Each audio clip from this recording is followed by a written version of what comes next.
Welcome to this explainer. Today, we're diving into a genuinely wild 400-year journey. We're going to explore how the United States evolved through colonization, revolution, massive territorial expansion, and brutal civil conflict, all the way to industrialization and overseas expansion. It's the story of how a continent, already home to incredibly complex indigenous civilizations, was transformed by European colonization into a major modern industrial power by the beginning of the 20th century. It's a massive story of triumph, tragedy, and innovation, so let's get right into it. Okay, here's our roadmap for today. We're breaking this huge timeline down into a logical domino effect across 5 eras: colonization and early tensions, revolution and the Republic, westward expansion, the Civil War and Reconstruction, and finally, the Gilded Age. Part 1. Colonization and early tensions. So, before the European rush for land and resources, you have to remember this continent was already home to highly sophisticated native societies for thousands of years. But from 1492 onward, things changed permanently and rapidly. By the late 1500s and early 1600s, it's a total race to establish a foothold. You got the spooky, mysterious disappearance of the Roanoke colonists in 1587, and the really grim survival of Jamestown in 1607. Then, right on its heels, a tremendously dark turning point, the arrival of the first enslaved Africans in Virginia in 1619, which marks the tragic start of over 2 centuries of slavery. And right after that, the Pilgrims landing at Plymouth in 1620. Now, a century of colonization eventually boils over into brutal, highly expensive global conflicts, most notably the French and Indian War. This leaves the British Empire practically drowning in debt, and to pay off that mountain of debt, Britain turns to its American colonies and starts demanding taxes. This right here is the inciting incident. It's the exact domino that tips over and sets up our next era. Part 2, Revolution and the Republic. As Britain tightened its grip to get that tax money, localized colonial resentment just exploded into a full-blown rebellion. But it wasn't an overnight thing. It was this steady, creeping escalation. You have the Sugar Act, the Stamp Act, the Townshend Acts. And the colonists weren't just annoyed about the cost of tea or paper. The core issue was taxation without representation. They felt their fundamental rights were literally being stripped away. And that tension spilled right into the streets, sparking deadly clashes like the Boston Massacre and the iconic Boston Tea Party. By 1776, we hit the ultimate turning point. When the colonies officially declared independence, they used these incredibly famous words. The conflict was no longer just some rebellion against unfair taxes. It had totally transformed into a revolutionary, ideological movement asserting natural-born human rights. Actually winning that independence, though, monumentally difficult. We tend to forget that these 13 colonies absolutely did not see themselves as one unified nation yet. To put this in perspective, imagine General George Washington trying to build a unified army out of men who viewed each other as total foreigners.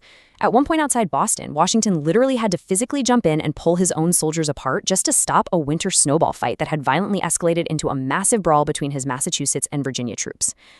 Even after they managed to defeat the British, keeping the country together was a massive struggle. Their first attempt at a government failed completely. This led to a fierce ideological clash in 1787 over drafting a new constitution. You had the Federalists, who championed a powerful central government, going head-to-head with the Anti-Federalists, who championed state power and were terrified of creating a new tyrant. This intense debate really set the stage for modern American politics as we know it today. So, the Constitution was miraculously ratified, and it managed to hold the states together. But let's pause and ask ourselves a critical question here. How on earth would this brand new, delicately balanced federal government actually survive as we move into an era of explosive, unprecedented territorial growth? Part 3. Westward Expansion and Destiny. The 19th century brought massive territorial acquisitions, really proving the U.S. was becoming a legitimate global player. And the driving engine behind this was manifest destiny. It was this pervasive, incredibly powerful belief that the U.S. was unquestionably destined to spread its values across the entire continent. This concept drove pioneers across the plains, it sparked the massive California gold rush of 1849, and it provoked the Mexican-American War, which added over 1 million square miles to the U.S. map. But we have to slow down and look at the cost of that expansion. 15,000. That's the estimated number of Native American lives lost on the Trail of Tears. After the Indian Removal Act of 1830, tens of thousands of indigenous people were forced from their ancestral homelands in a brutal relocation. It's a very stark reminder of the agonizing human cost of this era. Now, amidst all this outward expansion, the young nation also had to defend its own borders again during the War of 1812 against Britain, and the survival of the U.S. Capitol during this war is just wild. When the British invaded Washington, D.C., First Lady Dolly Madison heroically saved the famous portrait of George Washington right before the White House was torched. And then, incredibly, a well-timed hurricane rolled in and actually extinguished the flames, saving the city from total destruction. It's honestly like something out of a movie. Part 4. Civil War and Reconstruction. Remember all that newly acquired Western territory? Well, that acted as our next falling domino. It completely shattered the fragile political balance we talked about earlier, because states viciously debated whether slavery would be allowed to expand westward. The country fractured. You had the Union in the industrialized North aiming to preserve the nation, opposing the Confederacy in the agrarian South, which aimed to secede to preserve slavery and states' rights. The election of Abraham Lincoln in 1860 pushed these deeply entrenched differences past any possible compromise, and it ignited an all-out civil war. 600,000. Take a second to really absorb that figure. That is the estimated number of American lives lost over 4 years of brutal, total war. It remains the deadliest conflict in American history, ultimately ending with the Confederate surrender at Appomattox Courthouse in 1865. The immediate aftermath of that immense bloodshed birthed the Reconstruction era and 3 monumental constitutional amendments intended to rebuild the nation. The 13th officially abolished slavery.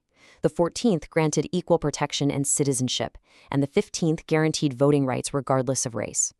However, a tragic political compromise in 1877 prematurely ended federal enforcement of Reconstruction, and sadly, that gave rise to decades of oppressive Jim Crow laws in the South.